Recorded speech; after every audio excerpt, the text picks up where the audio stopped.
Ирандын президенти отурган тик учак кулады. Коюу тумандан улам президент отурган учак кырсыкка учураган.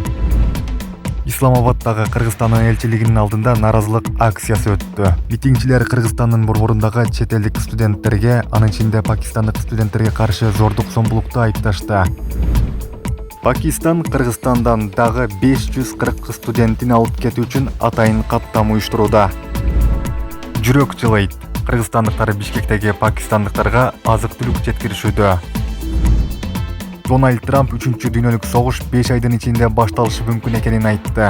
Азыркы америкалык жетекчиликтин компетентсиздигинен 3-дүйнөлүк согуш башталышы мүмкүн экенин билдирди. Ильхам Алиев менен жолуккан. Ирандын президенти отурган тик учак кулады. Ирандын президенти Ибрахим Раиси бараткан тик учак өлкөнүн түндүк батышында кулады. Бул тууралуу чет элдик басылмалар жазышты. Ал отурган Ми-171 тик учагын дагы 2 кызматтык тик учак коштоп келе жаткан. Коюу тумандан улам президент отурган учак кырсыкка учураган. Кырсыктан кийин экипаж борбор менен байланышып жардамга чакырган. Куткаруучулар азыр ал жака бара жатышат. Кырсыктын алдында Раиси Азербайжандын президенти Ильхам Алиев менен өлкөнүн чек арасында жолуккан. Алар чек арадагы Араз дарыясына курулган гидротехникалык курулмалардын ачылышында чогуу болушкан. Куткаруучулар Ирандын президенти отурган тик учак кулаган жерге жете элек. Ирандын тез жардам кызматынын тик учагы коюу тумандан улам Иран президентинин тик учагы менен чукул кырдаал болгон жерге кона алган жок. Бул тууралуу Ирандын ИРНА агенттиги жазды. Бир тик учакта жөнөтүлгөн, бирок коюу тумандан улам кона алган эмес, ал кайтып келүүгө аргасыз болду, деп жазды ирандык агенттик. Жерине кошумча 8 тез жардам тобу жана 40 куткаруучу тобу жөнөтүлгөн. Алар коюу туман жана рельефтин татаалдыгынан Раисинин тик учагы кулаган жерге жете элек. Полиция тосмо орнотуп, Исламабадтагы Кыргызстандын элчилигинин алдында нааразылык акциясы өттү. 17 майдан 18 майга караган түнү Бишкекте пакистандык студенттерге кол салууга байланыштуу Кыргызстандын Исламабадтагы элчилигинин алдында нааразылык акциялары өттү. Бул тууралуу V-News басылмасы кабарлады. Митингчилер Кыргызстандын борборундагы чет элдик студенттерге, анын ичинде пакистандык студенттерге каршы зордук зомбулукту айыпташты. Дипломаттарды коргоо үчүн элчиликтин аймагында кошумча полиция кызматкерлери келди. Полиция элчиликтин тегерегине тикенек зым менен тосмо орнотту, деп жазды басылма. Кыргызстанда биздин элге кол салуу болуп жатат дейишкен Исламабадтагы демонстранттар. Ошол эле учурда Карачи шаарында да ушундай эле нааразылык акциялар болуп, демонстранттар жабыркаган пакистандык студенттер үчүн жоопкерчиликти жана адилеттүүлүктү талап кылышты. Пакистан Кыргызстандан дагы 540 студентин алып кетүү үчүн атайын каттам уюштурууда. Пакистан Кыргызстанда окуп жаткан студенттердин арасынан дагы 540 кишини мекенине алып кетип жатканын бүгүн 19 майда Лахор шаарында өткөн пресс-конференцияда өлкөнүн вице-премьер-министри, тышкы иштер министри Мухаммад Исхактар билдирди. Даун басылмасынын маалыматына караганда, министр 3 атайын коммерциялык каттам уюштурулганын айтты. Кечээ коммерциялык рейс менен 130дай студент Пакистанга кайтып келди. Ошентип бүгүн 3 коммерциялык атайын каттам уюштурулду. Натыйжада 540 студент кайтып келе алат.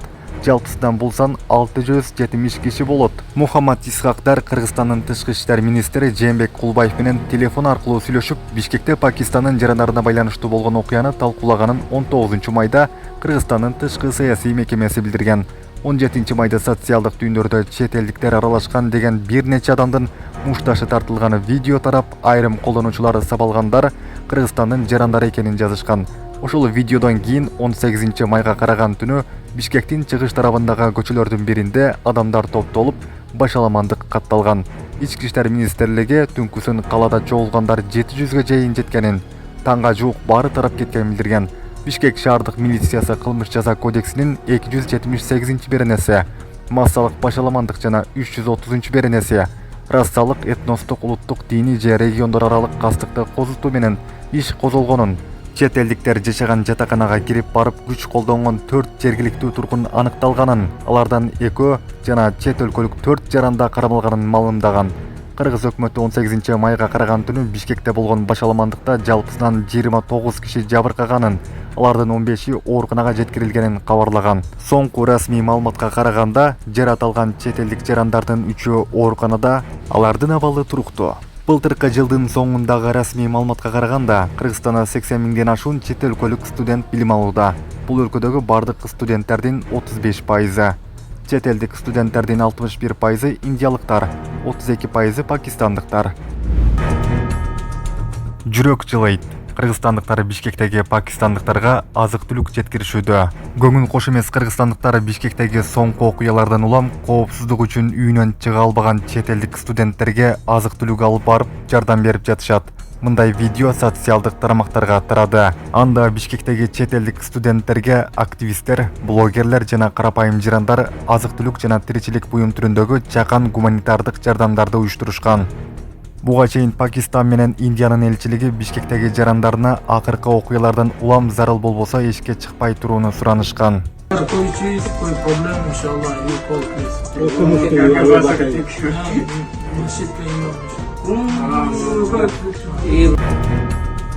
Дональд Трамп 3-чү дүйнөлүк согуш 5 айдын ичинде башталышы мүмкүн экенин айтты. АКШнын мурдагы президенти Дональд Трамп жакынкы 5 айда азыркы америкалык жетекчиликтин компетентсиздигинен 3-чү дүйнөлүк согуш башталышы мүмкүн экенин билдирди.